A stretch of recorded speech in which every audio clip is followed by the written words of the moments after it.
Bienvenue aux actualités TVCO. Au sommaire cette semaine, élections provinciales, tête-à-tête et débat avec les candidats de la région.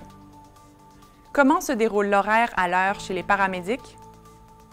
Une étude pour un parc régional linéaire à la traversée de Charlevoix. Événement lucratif pour le Centre en production d'art actuel Les Ateliers de Baie-Saint-Paul. Et enfin, bilan de pêche au saumon dans Charlevoix. Bonne émission!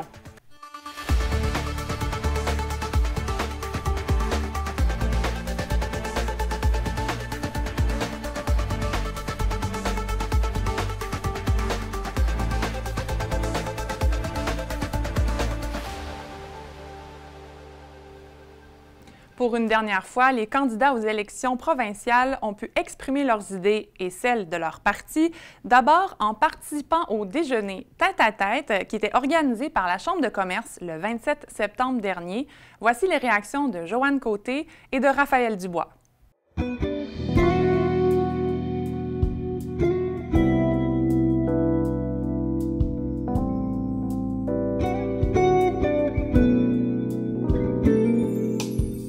Ça s'est merveilleusement bien passé. Ça nous a permis de rencontrer chacun des candidats pendant 10 minutes, de pouvoir leur poser toutes les questions.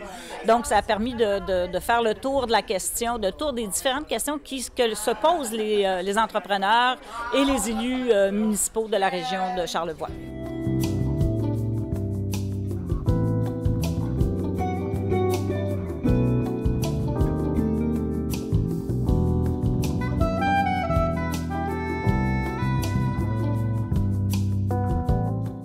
Bien, on avait déjà fait l'expérience de faire un débat, qui est une autre formule qu'on a déjà essayé. Puis, lors des dernières élections, nous avions essayé cette formule-ci, qui est une formule qui est plus, que je dirais, dont il y a plus de proximité avec les candidats. On peut vraiment poser les questions. Il n'y a pas d'échappatoire, là. Quand on pose des questions, c'est questions-réponses. Puis je pense que vraiment que on va dire la population, les gens en entreprise auraient avantage à venir en plus grand nombre, à mon avis. Je pense qu'on a tous des enjeux dans chacune des entreprises, dans chacun des secteurs qu'on représente.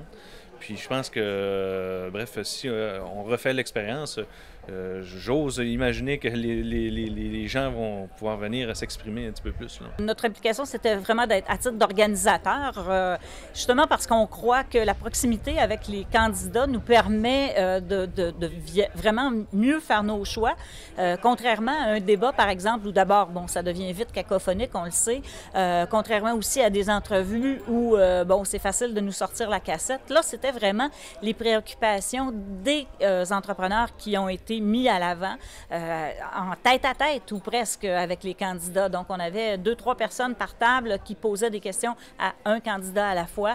Donc, on pouvait vraiment savoir, comme Raphaël le disait, qui était prêt à nous supporter dans Charlevoix et qui ne l'était pas.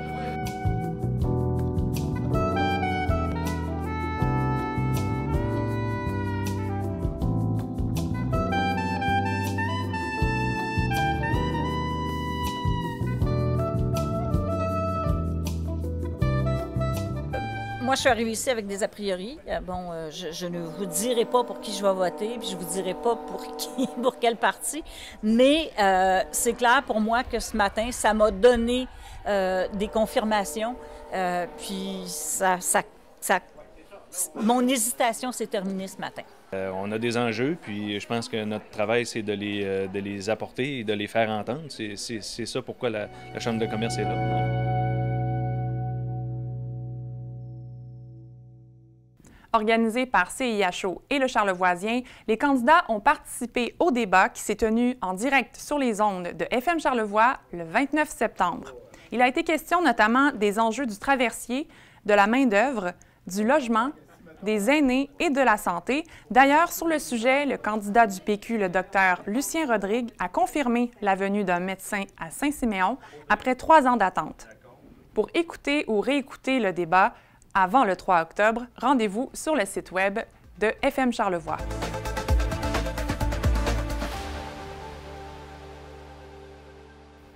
Les paramédics de la région roulent maintenant avec un horaire à l'heure. Nous avons voulu savoir comment ça se passait sur le terrain. Le secrétaire trésorier Emmanuel Deschênes nous explique. Emmanuel Deschênes, bonjour. Bonjour. Merci de prendre le temps avec nous. Dites-moi, il y a l'horaire à l'heure qui est maintenant fonctionnel pour les paramédics dans Charlevoix, entre autres, notamment. En tant que représentant syndical, pouvez-vous nous dire qu'est-ce que c'est l'opinion des troupes à l'heure actuelle avec ce changement? Est-ce que c'est négatif ou c'est positif? Écoutez, c'est un combat syndical qu'on mène depuis 2014. C'est important de le rappeler. C'est des combats, c'est des dossiers qui sont extrêmement complexes à mener. Oui. Et, ça a pris quand même un bon 8 ans là, de tractation avec députés attachés politiques, etc. Oui. Et la conclusion, c'est arrivé le 1er août quand Charlevoix, en tout cas au moins le 3/4 de Charlevoix a été transformé en horaire à l'heure. Puis ça, ça vient, pour les Charlevoisiens, là, ça vient vraiment là, changer la dynamique de couverture ambulancière du tout au tout. C'est quoi les exemples là, que vous pouvez nous donner concrètement? Qu'est-ce que ça change, comme vous dites, pour les Charlevoisiens, Charlevoisiennes? Bien, pour ceux qui suivent les ambulances, vous devez voir depuis le 1er août des ambulances qui sont parquées, stationnées un peu partout là, sur le territoire, Clermont, Malbaie, oui. Saint-Hilaire, pour les éboulements, Baie-Saint-Paul, dans différents points de service. Bien, ça implique que les paramédics ne sont plus en faction. En faction, c'était un horaire, ce que les paramédics étaient dans le domicile à attendre les appels. Il y avait un délai de 15 minutes pour prendre l'ambulance puis aller à l'appel. Mais là, depuis le 1er août, là, autant de jours que de nuit, les paramédics sont dans les ambulances, sur les coins de rue, prêts à répondre aux appels. Fait qu'on vient d'enlever la pénalité de 15 minutes pour répondre aux appels. Fait que ça peut faire une grosse différence entre la survie, le séjour à l'hôpital, tout ça, tout le monde des urgences vitales concrètes. Tout à fait, parce qu'il y a eu là, je peux appeler des péripéties qui se sont passées là, dans l'année, juste à Saint-Urbain. On se souvient des ambulanciers qui n'ont jamais pu se rendre, finalement, parce qu'il n'y avait pas d'ambulance disponible. Est-ce que ça va disparaître dans les prochains mois? Est-ce que c'est le genre de situation qui, heureusement, n'arrivera plus, ou moins, du moins? Écoutez, il y a quand même une couverture qui a été bonifiée depuis le 1er août. Oui. Fait que, en théorie, là, quand toutes les ambulances sont disponibles, on a une de plus sur le territoire. Fait que je dis pas que ça n'arrivera pas, parce qu'on est toujours dépendant des pics d'appel, mais je vous dirais, là, depuis le 1er août, là, ça va quand même rondement. Là. Si la population n'augmente pas là, dans les prochaines années, là, je crois qu'on est rendu dans Charlevoix avec une très belle couverture ambulancière. Il reste encore le côté de Saint-Siméon, le côté de l'Est du territoire, à transformer. Lui est encore en horaire à faction. Écoutez, là, les bouchées, là, il faut les digérer une à la fois. Là, fait que, éventuellement, Saint-Siméon deviendra à l'heure aussi. Mais là, il fallait vraiment, là, avec le personnel qu'on a, il fallait absorber au niveau au niveau du central. On peut dire que le central de Charlevoix est à l'heure présentement. Je comprends. Et peut-être en terminant, M. Duchesne, est-ce qu'au niveau de l'embauche et du recrutement, le fait que les horaires soient à l'heure, ça va bonifier, ça va aider à obtenir plus de gens? Écoutez, on va pouvoir vendre la région de Charlevoix avec tous ses chambres. On va pouvoir prendre le slogan de Tourisme Charlevoix, Charlevoix, charme-moi. Bien, Charlevoix avec les horaires à l'heure, comme on a, bien, un jeune qui sort d'école, bien, il y a le choix entre Montréal, Québec et Trois-Rivières, puis Charlevoix. Si c'est dans la nature, d'endroits paisibles, bien, Charlevoix sera un endroit idéal pour lui, pour fonder une famille et tous les services que Charlevoix peut donner à la population. Tout à fait. Emmanuel Duchesne, merci beaucoup. Je sais que vous êtes sur la route, alors bon retour. À la prochaine. Merci beaucoup. C'était Emmanuel Deschênes, trésorier et secrétaire pour le syndicat des paramédics de Charlevoix.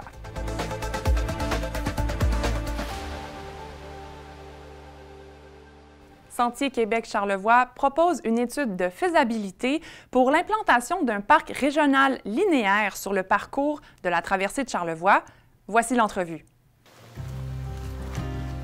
Les sentiers pédestres sont prisés dans Charlevoix, à la fois pour leur dénivelé unique et leur point de vue exceptionnel. Un des parcours les plus fréquentés, été comme hiver, est la traversée de Charlevoix. La traversée de Charlevoix, c'est un réseau de sentiers et de chalets qui traverse tout l'arrière-pays de la région de Charlevoix, donc vraiment l'extrémité ouest à l'extrémité est. Au total, c'est 188 km de sentiers qui comprend du linéaire, des boucles, et qu'on peut parcourir là, soit en randonnée pédestre l'été ou en ski nordique l'hiver. Sentier Québec-Charlevoix gère notamment ce sentier et veut en faire plus pour protéger et en sécuriser son accès. Ça part d'un questionnement, d'une réflexion qu'il y a par rapport à l'avenir et les enjeux qui sont vécus là, sur les sentiers de la traversée de Charlevoix. Donc, l'étude, ce qu'elle vise à faire, en fait, c'est vraiment d'explorer comment un statut de parc régional pourrait être mis en place et surtout pour apporter des solutions là, par rapport aux enjeux qu'on a rencontrés depuis plusieurs années. En quoi consiste l'étude de faisabilité pour un parc régional linéaire? D'entrée de jeu, là, je pense que c'est important de mettre de l'avant la différence importante qui existe entre un parc régional et d'autres formes de parcs qu'on connaît dans la région. Donc, un parc régional, ce que ça permet essentiellement de faire, c'est de venir encadrer les activités récréatives. Donc, sur un territoire, là, sur un territoire donné.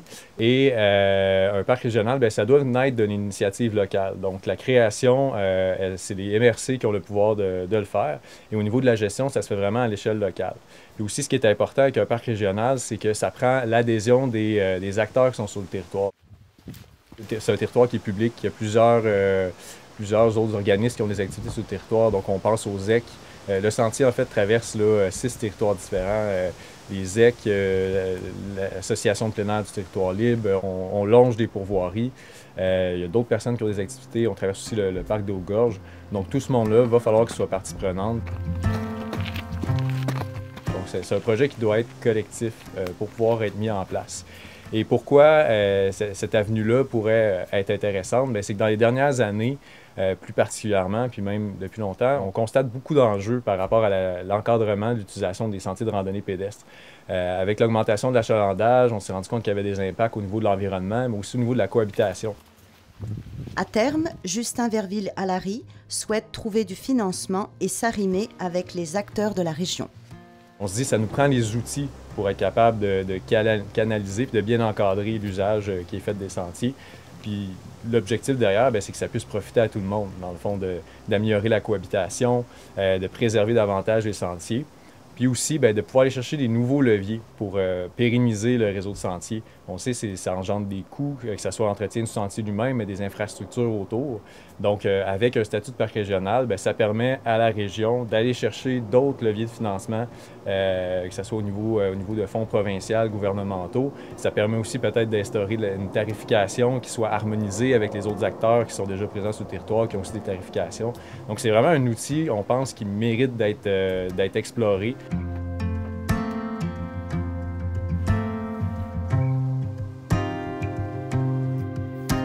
Concrètement, le parc régional engloberait le réseau linéaire dans son entièreté. On ne parle pas de s'étendre de part et d'autre, mais vraiment de venir protéger un corridor. Après ça, on va dire tout ce qui est le tracé final, l'étendue précise, les portions de sentier à inclure ou non, ça, c'est tout dans le cadre de l'étude et des discussions qu'on va avoir avec les acteurs dans les prochains mois que ça va venir être précisé puis être déterminé. L'étude, en partenariat avec la réserve de la biosphère de Charlevoix, va s'échelonner sur une période de 8 mois. Le Centre de production en art actuel et les ateliers de Baie-Saint-Paul poursuit sa mission et lance la Foire des ateliers le 8 octobre prochain.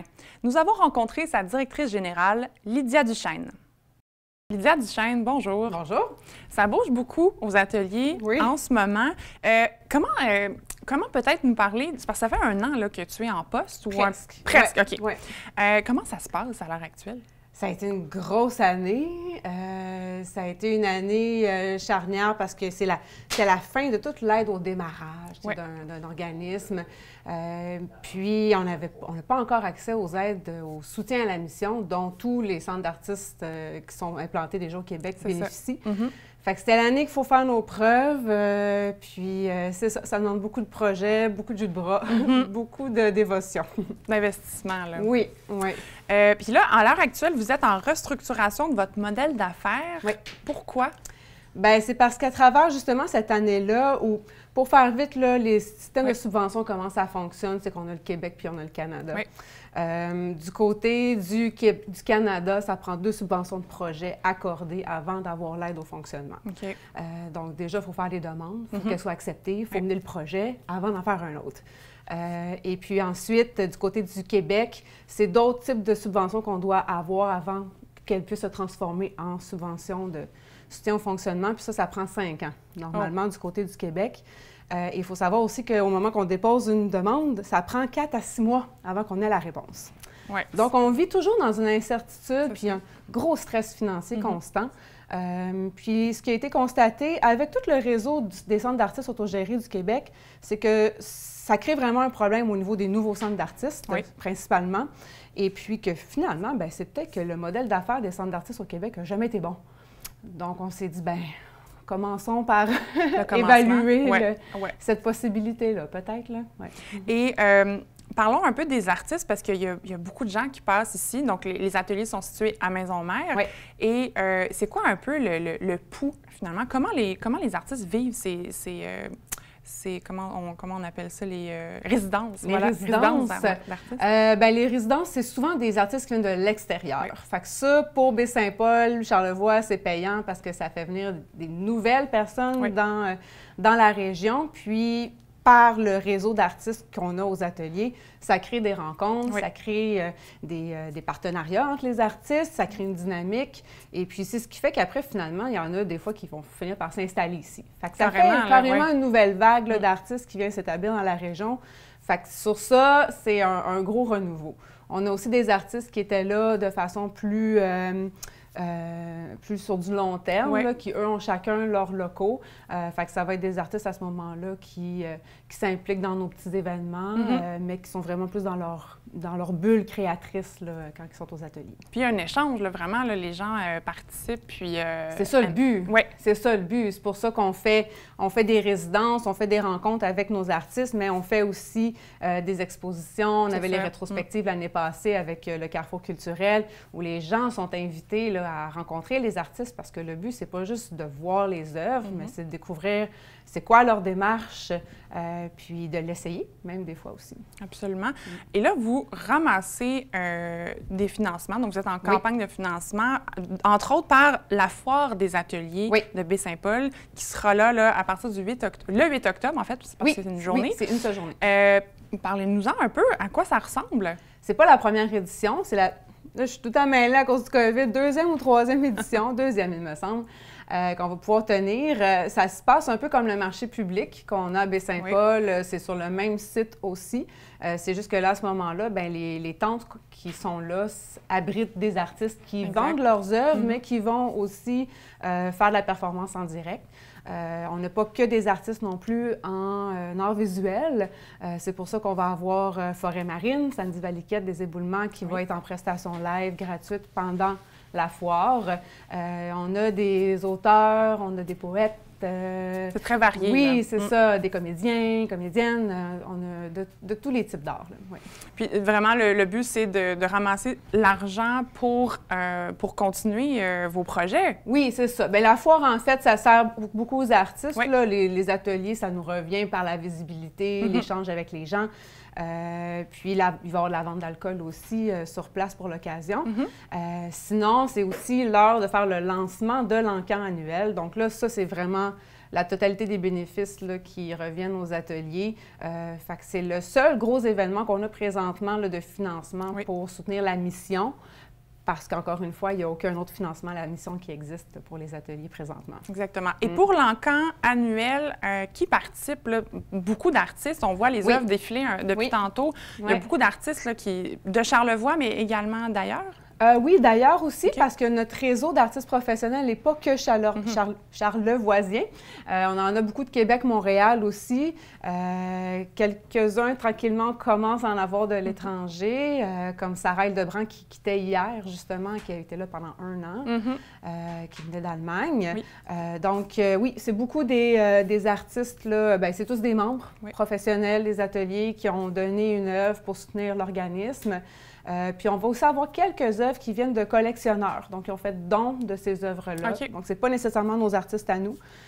Mais étant donné les besoins financiers, on ne s'est pas trop restreint là, dans les choix. Là. Et pour faire des dons Oui. pour l'encan, pour participer, Oui. c'est en ligne? Comment on fait? Bien, les gens qui veulent enchérir, Oui. ça va fonctionner avec l'application Ma Cause. Il va y avoir des codes QR là, qui vont être affichés sur nos pages Internet, Facebook pendant la foire aussi. Donc, c'est une application téléphone, c'est super facile à utiliser, c'est connecté avec le compte bancaire aussi pour la fin des enchères. Oui. Et ça fait en fait que si tu mises sur une œuvre et que quelqu'un remise après, ça te donne une notification. Donc, on a un suivi en temps réel des mises qui sont faites sur les œuvres. Ça va durer 10 jours. Le finissage se fait le lundi 17 octobre à midi. Il va y avoir un live Facebook. Si les gens veulent venir dîner avec nous, ça va être possible aussi. OK. Dans l'espace Confluence, c'est le corridor où se trouve notre atelier collectif. C'est là qu'on va faire le finissage, qu'on va annoncer les mises gagnantes. Et c'est aussi là qu'ils vont être affichés là, pendant ces 10 jours-là, exposés les œuvres qui sont mises aux enchères, si les gens veulent venir les voir en vrai. En vrai, exactement. Ouais. Et en terminant, c'est votre AGA, donc Assemblée générale annuelle, qui arrive à grands pas le 26 octobre prochain. Exact. À quoi on peut s'attendre, puis qui peut participer? Ça va être le bilan d'une année très chargée en action, en réflexion, en questionnement. Il va certainement y avoir aussi une décision à prendre sur la suite. Là, on a un plan de restructuration qui est sur le point d'être déposé, grâce à une subvention qu'on a eue d'ailleurs. Donc, c'est ça. Il va y avoir un nouveau CA à monter parce qu'il y en a qui finissent leur mandat et des nouvelles applications à créer à travers tout ça. Au niveau des gens qui peuvent y participer, c'est les membres uniquement. Okay. Par contre, nos membres, ils peuvent être professionnels, mais ils peuvent être de soutien aussi ou corporatifs. Okay, donc, c'est encore le temps de devenir membre d'ici le 26 octobre si vous voulez soutenir l'organisme ou y participer. Là, ça se fait directement sur notre site Internet. Lydia Duchesne, merci beaucoup. Merci à toi. À la prochaine. Merci.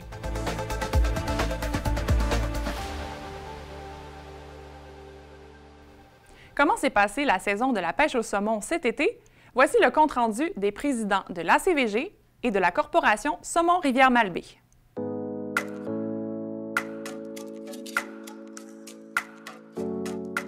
C'était excellent.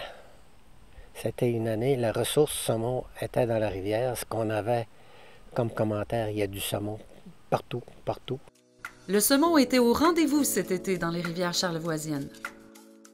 Le nombre de prises, on en a 52 cette année, comparé à 39 en 21, puis 46 en 2020. Les montaisons sont en croissance, les prises sont en croissance, les remises à l'eau aussi. Alors, j'ai quelques chiffres ici. Là. On a une augmentation de 28 % dans les montaisons, ce qui est très bien. On a eu beaucoup d'eau en début de saison, donc ça paraît. Les remises à l'eau ont augmenté de 28 % aussi. Et les captures, c'est-à-dire c'est des saumons qui sont conservés par nos pêcheurs, 8,5 %. La popularité de ce sport amène d'année en année des gens d'un peu partout, mais principalement du Québec. Sur le bord de la rivière, il y a une fraternité entre les pêcheurs. Quelqu'un de l'extérieur, il n'est pas isolé. Il s'agit qu'il parle à quelqu'un, puis ça s'enchaîne. Ce que j'entends, puis on est sensible à ça, mais ça va bien. Là. Cette année, il y a une légère diminution par rapport à l'an passé, parce que l'an passé, avec l'effet COVID, les gens restaient plus dans la région ou venaient découvrir Charlevoix. Alors, il y a une très, très légère modification, mais c'est à peine perceptible.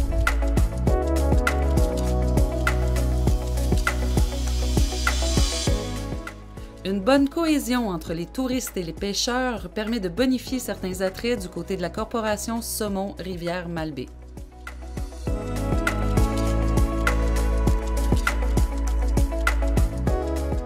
Très bonne harmonie, puis je dirais pas juste avec les touristes, là, bonne harmonie aussi avec la ZEC des Martres et le Parc national des Hautes-Gorges.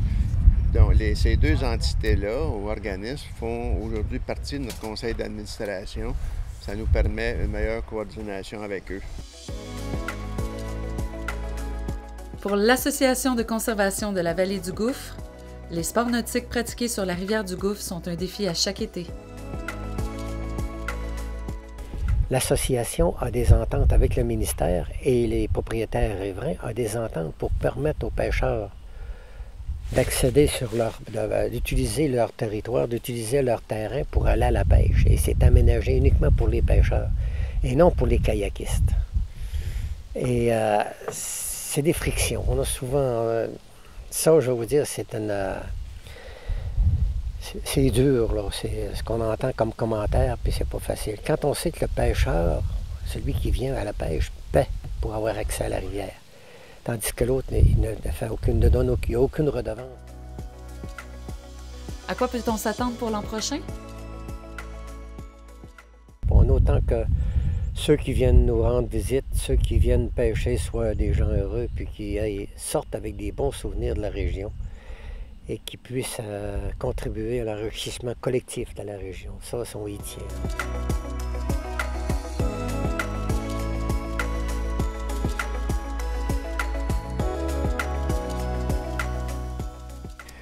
L'an prochain, on ne le sait pas, on ne le sait jamais, mais on peut voir, si on regarde les statistiques, là, les courbes de montaison des saumons, on voit que souvent, 2-3 bonnes années, puis après ça, peut-être 2 années un peu plus faibles en montaison et ça remonte après.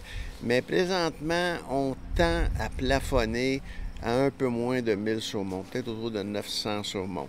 Comme là, à ce moment-ci, il y a 674 saumons de montée, mais ça ne comprend pas les saumons qui sont encore en bas du barrage jusqu'à la Malbaie. Il peut facilement en avoir une centaine ou 200 là, on ne sait pas exactement, mais parce qu'on ne peut pas faire d'inventaire à cet endroit-là. Mais on a déjà atteint 1000 saumons. Fait qu'on peut dire qu'on est une rivière de 1000 saumons, avec des variations selon les années et selon la température, la quantité d'eau, de pluie qui va aller en rivière.